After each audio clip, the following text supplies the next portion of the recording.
تتفكروا عماد المنياوي اللاعب اللي لبس ماريو النادي الافريقي وكان من الجيل اللي توج ببطوله تونس سنه 2015 وكاس تونس سنه 2017. لكن شكون هو عماد المنياوي وشنو هي مسيرته؟ انا اليوم باش نحكي لكم عليه.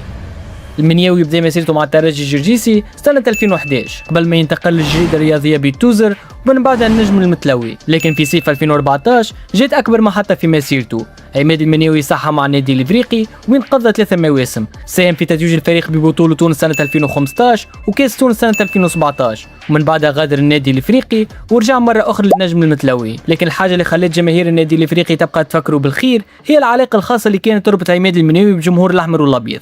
حتى بعد ما غادر النادي وأول مرة يواجه النادي الإفريقي بقميص النجم المتلوي جماهير الإفريقي ما نسيتوش، لا بالعكس صفقت له وصلت حتى غنيت باسمه. عليه يعني عماد المنياوي خروج بوبكر ديارا ودخول عماد المنياوي اللي ياخذ هو شارة القيادة حتى في نجم المتلوي.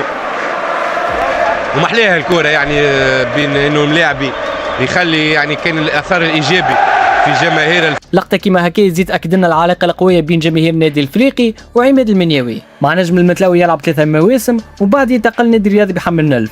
أما سنة 2022 يقرر يشد الرحال لفرنسا وانضم لنادي باريس سبورت اند كولتشر. لكن المرة هذه مشكلة لاعبة كهو اختار يبدأ صفحة جديدة في حياته ويدخل عالم التدريب.